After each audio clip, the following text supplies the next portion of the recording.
안녕하세요. 예수비전 선교회 안희환 목사입니다. 제가 좌파 연예인들의 명단을 올렸던 적이 있어요. 왜 올렸느냐? 좀 괘씸하다는 생각이 들었거든요. 이 좌파 연예인들은요, 자유민주주의 대한민국에서 혜택을 가장 많이 누리는 사람들입니다. 시장 경제 체제이기 때문에 누렸던 혜택들이 많죠. 부와 명성을 다 얻었으니까요. 그래놓고 자유민주주의를 흔드는, 시장 경제를 흔드는 이 좌파 정권을 지지한다. 있을 수가 없는 일이잖아요. 정우성 씨 같은 경우는 뭐라고 그랬어요? 박근혜 내려와. 박근혜 내려와. 근데 지금 나라를 말아먹고 있는 문정권 양에서는 아무 소리를 안 합니다. 문재인 내려와. 똑같이 했어야죠. 그러면은 이해라도 좀 되죠. 근데 아무 소리 안 한단 말이에요. 김재동 씨 같은 사람 선동의 대가죠. 실력은 없는데 선동을 참 잘합니다. 그 덕분에 사실은 좌파 정권 들어서고 나서 혜택을 굉장히 많이 받았죠. 그 보상으로 지자체마다 다니면서 엄청난 강연료를 주머니에 챙겼잖아요. 대전 대덕구 청소년 상대 강사로 왔는데 1시간 30분 만에 강사비 1,550만 원. 논산시에서 초청을 했죠. 1시간 반 강연했는데 전체 행사 비용이 1,400만 원인데 그중에 1,000만 원을 강사비로 챙겼죠. 연무읍 육군훈련소 연무관에서 열린 행사에서도 1시간 30분 강연 대가로 1,620만 원. 이런 식의 행태를 보인 거예요. 여러분, 이 사람이 뭐라고 얘기했죠? 판사의 망치와 목수의 망치가 똑같은 대접을 받는 세상이 되어야 된다. 근데 왜 자기는 똑같이 다른 사람하고 적게 받을 생각을 안 하고 그렇게 천문학적으로 엄청나게 돈을 받았는데요. 내로 한 번입니다. 김미아 씨 같은 사람도 마찬가지죠. 문정권이 열심히 뛰다가 한 자리를 차지했어요. 이런 사람들 참 많습니다. 한때의 개념 연예인 운운했죠. 그런데 개념이 있는 게 아니라 개념이 없는 거라는 게 드러났죠. 지금 문재인 정권에서 입을 다물고 있으니까요. 아니, 원자력 발전 비리가 너무 심각하잖아요. 왜 얘기를 안 하죠? 태양광 설치한다고 산마다 다 훼손시켜 놨잖아요. 왜 이야기 안 하죠? 이 문재인 정권 들어서 성추행, 성폭력 얼마나 빈번합니까? 문재인 정부 사람들 중에. 왜 그런 거 아무 말 안 하죠? 백신 제때 구비 못해서 세계에서 완전히 뒤처져 버리는데 왜 이런 거 아무 말 안 하죠?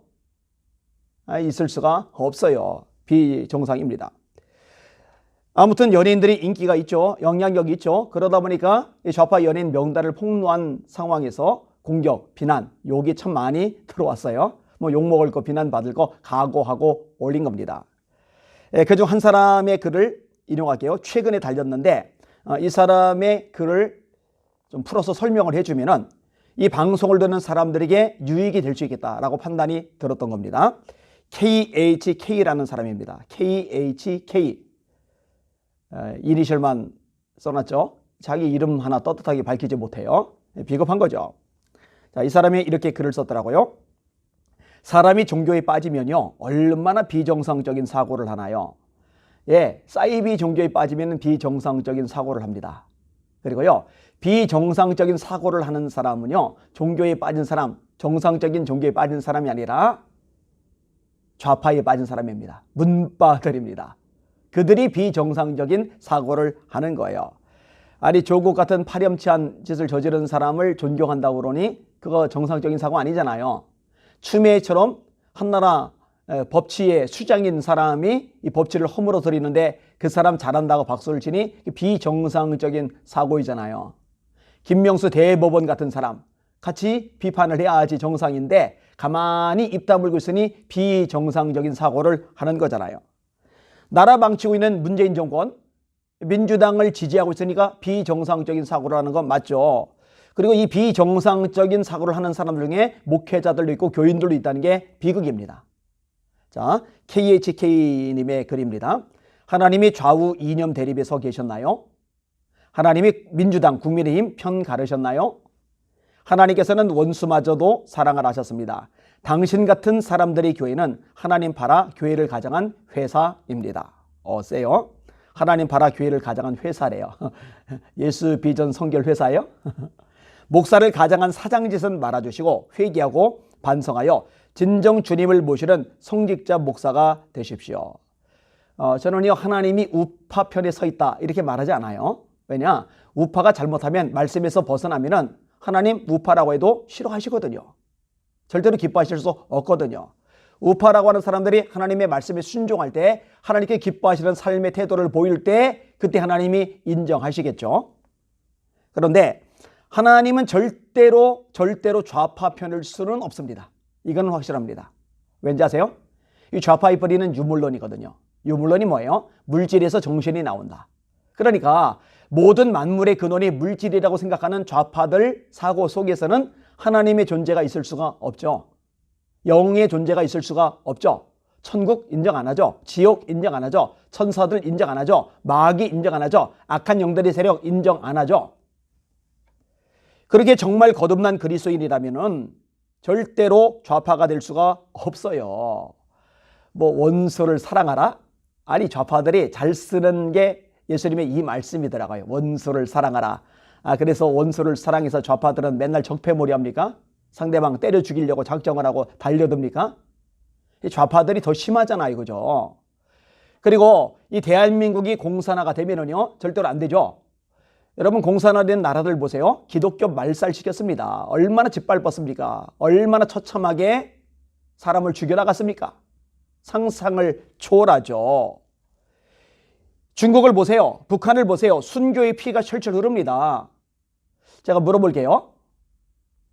글 쓰신 분 대답할 수 있으면 대답을 해보세요. 집에 강도가 들었어요. 아내를 해하려고 그래요. 자식들을 해하려고 그래요. 근데 예수님이 원수를 사랑하라 하셨다고 그 강도하고 싸우지 않고 그냥 아내 해하는데 구경만 합니까? 자식들 해치는데 그거 방관하고 있습니까? 당신은 그렇게 하세요. 저는 그렇게 못합니다. 저는 싸울 겁니다. 제가 다치더라도 싸울 겁니다. 제 아내를 제가 지켜야죠. 제 자식들을 제가 지켜야죠. 그런데요, 이 공산화 된다고 하는 거는요, 강도가 들이닥치는 것하고는 비교가 안 돼요. 강도는 한 가족을 해야 할 수 있지만 이 공산화가 되면은요, 나라의 수많은 국민들이 피를 쏟아야 되거든요. 그거를 원수 사랑하라고 하셨다고 그냥 방치합니까? 구경만 합니까? 무슨 성경 연석을 그렇게 무식하게 미련하게 합니까? 천치 같은 성경 해석입니다. 자, KHK님의 글입니다. 당신이 목사입니까? 절 보고 물어보는 거예요. 당신이 목사입니까? 절대 목사가 아닙니다. 특정 정치 정당을 하나님보다 더 믿는 정치쟁이입니다. 어디서 할렐루야를 외치며 하나님을 모독합니까? 좌파, 우파, 하나님께서는 그런 것 상관없이 모든 것을 사랑하고 내 품에 품으시는 분입니다.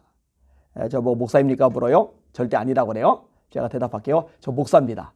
절대로 목사입니다. 저 안희환 목사입니다. 안희환 목사. 정치 정당을 하나님보다 더 믿는 건 제가 아니라 좌파 목사들이죠. 좌파 교인들이죠. 그러니 교회를 짓밟는데 예배를 하찮게 여기는데 주님의 몸된 교회 다음 세대를 다 좀 무너뜨려 가고 있는데 선교를 초전 박살내고 있는데 잠잠한 거 아니겠어요? 이념이 우상이니까, 정당이 우상이니까, 정치 성향이 우상이니까. 안 그러면은 가만히 있을 수가 없는 거죠. 코로나 확진자가 나왔을 경우에 다중시설은 하루 지난 다음에 소독 하루 지난 다음에 개장합니다. 문 열어도 돼요. 왜 교회만 2주간 폐쇄를 당해야 되죠? 제가 이 부분을 가지고 소송을 걸었어요. 제가 소송을 걸었더니 여러모로 기도를 많이 해주시더라고요. 또 저에게 이제 후원을 해주시는 분들 있어요. 얼마나 감사하고 힘이 되는지 몰라요. 그 덕분에 소송 비용에 큰 보탬이 되니까요. 진심으로 감사하게 생각을 합니다. 여러분, 다른 다중시설은 하루 만에 여는데 교회만 2주 폐쇄? 이거 시정돼야죠. 잘못된 거죠. 그러니까 법에 이것을 소송을 걸어가지고 판결을 제대로 받아내서 좋은 선례를 하나 만들어내려고 시도를 하는 거거든요. 광주 안디옥교회는요. 2주간 폐쇄를 당하고 다시 2주간 폐쇄당해서 4주, 한 달. 이유가 뭐냐? 감염 위험성이 있다. 그러면은 백화점은 감염 위험성이 없어서 하루 만에 문을 엽니까? 아니 감염 위험성이 있어서 문을 닫게 하려면은 전철부터 닫아야죠. 전철은 하루에 740만 명? 어마어마한 인파가 따닥따닥 붙어서 다니잖아요. 감염 위험 있으면 거기부터 닫아야죠. 식당 마스크 안 쓰잖아요. 교회는 마스크 다 씁니다. 그 다음에 광주 지역에 확진자 나왔을 때요, 그걸 빌미 삼아서 광주시에 있는 모든 교회들 강제로 2주 폐쇄를 시켰죠. 아니, 신세계 백화점에서 확진자 나왔었죠. 한 곳에서 2번 나왔었죠. 그러면 모든 백화점 다 문 닫게 합니까? 이거 탄압이죠. 이게 짓밟게 하는 거죠. 그런데 민주당을 지지해요? 그런데 문재인 정권을 지지해요? 있을 수가 없는 일인 거예요. 그러니까 제가 나서는 겁니다. 목소리를 내는 겁니다.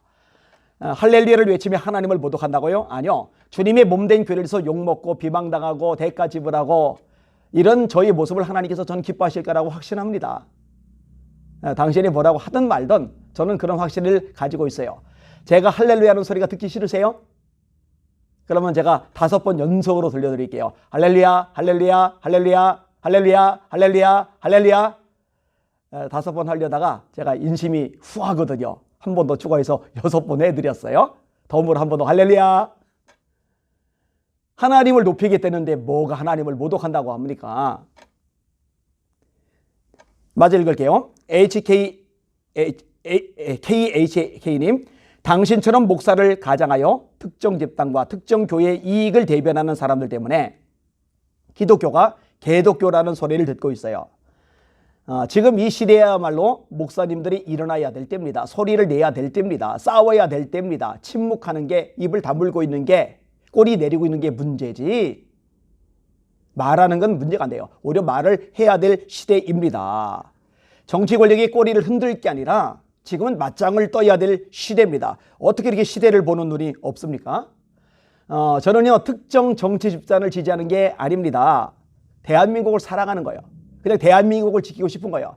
이 대한민국의 정체성이 뭐예요? 자유민주주의잖아요. 시장경제체제잖아요. 법치주의 국가잖아요.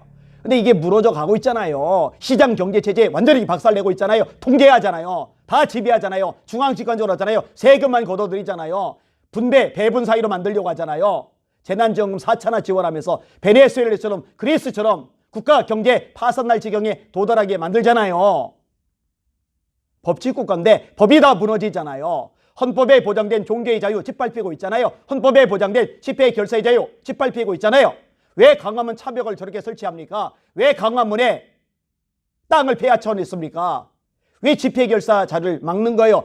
왜 헌법에 보장된 표현의 자유를 짓밟습니까? 왜 북한에 풍선 버리고 그걸 불법으로 법을 만들어버리고 5.18 비판하면은 처벌받는 법을 만듭니까? 법치주의를 완전히 허물잖아요. 자유민주주의 체제를, 법치주의를, 시장경제체제를 완전히 짓밟잖아요. 이게 너무 가슴이 아프고 속이 상해서 나서는 거예요. 그리고 저는요, 특정 교회를 지지하는 게 아니라요, 한국교회를 사랑합니다. 한국교회를 아끼는 거예요. 한국교회를 살리고 싶어서 발버둥을 치는 겁니다. 이거는요, 어쩔 수가 없어요. 제가 개척 지하교에서 빡빡 길 때도요, 제 관심사는 우리 교회 부흥이 아니었어요. 한국교회 살려주세요. 한국교회 살려주세요. 오매불망 그 기도가 제일 많았어요. 뇌수술 앞에 두고서요, 의사가 수술 전날만 3번 위험하다고 했고요, 뇌종양 크기가 너무 커서 큰 게 거대 종양인데 그보다 더 커서 자이언트라는 의학명을 가졌더라고요. 그런데 그 와중에도 의사 잘 만나게 해주세요. 수술 잘 되게 해주세요. 치료 잘 받게 해주세요. 제 아내 아이들 지켜주세요. 이런 기도 한마디도 단 한 번도 한 적이 없고, 하나님 한국교회 살려주세요. 한국교회 깨워주세요. 한국교회 다시 기회 해주세요. 성령이 불이 붙게 해주세요. 다시 한번 한국교회가 일어나 빛을 발하게 해주세요. 이 기도만 목을 메고 했어요. 특정 교회 지지가 아니라 한국 교회를 위해서 목을 거는 거예요. 삶을 쏟아붓는 겁니다. 눈을 뜨셔야 됩니다. 이념의 우상을 때려 부셔야 합니다. 어리석은 인간의 눈으로 안 될 겁니다. 좌파에 빠진 사람은요, 이 이념이 무섭거든요. 못 빠져나옵니다. 죽었다 깨도 못 빠져나옵니다. 방법은 간단해요. 기도하셔요. 성령의 불 받으세요. 성령의 불 받으면 좌파에서 벗어납니다. 다시 말합니다. 성령의 불을 받으면 좌파에서 벗어납니다. 그 잘못된 게 비로소 보이기 시작합니다. 저는요, 하나님을 믿습니다. 깜깜하죠. 한 줄기 빛마저 보이지 않죠. 이것저것 둘러봐도 문제투성이, 장애물 투성이죠. 그런데 역사, 만물, 세상 모든 나라의 주인은, 진짜 왕은 하나님 한 분 뿐이십니다. 하나님이 도와주시면 됩니다. 하나님이 역사하시면 됩니다. 하나님께서 함께 하시면 됩니다. 하나님이 개입하시면 해결됩니다. 그 하나님을 믿는 거예요. 제가 자주 인용하는 구절 기억나세요? 일어나라, 빛을 발하라, 이는 내 빛이 이르렀고 여호와의 영광이 네 위에 임하였음이리라. 보라, 어둠이 땅을 덮을 것이며 캄캄함이 만민을 가리려니와 여호와께서 네 위에 임하실 것이며 그 영광이 네 위에 나타나리니 나라들은 네 빛으로 왕들은 비치는 네 광명으로 나오리라. 온 세상이 깜깜한데 절망이냐 낙심이냐 주저앉는 거냐? 너 하나님의 영이 임하면, 하나님의 영광이 임하면 빛을 발하고 열방이 나라들의 왕들이 이 빛 가운데 나온다고 말씀하셨거든요. 하나님은 일어나게 하실 수 있고 하나님은 빛을 발하게 하실 수 있고 이 빛 가운데 사람들이 움직이게 만드실 수 있는 전능자 엘샤다이이십니다. 그 하나님을 믿는다는 거죠. 여러분들도 믿으시죠? 우리 함께 믿고 기도하면서 선한 싸움 싸워나갑시다. 승리는 우리의 것입니다. 하나님 살아 계십니다. 할렐루야.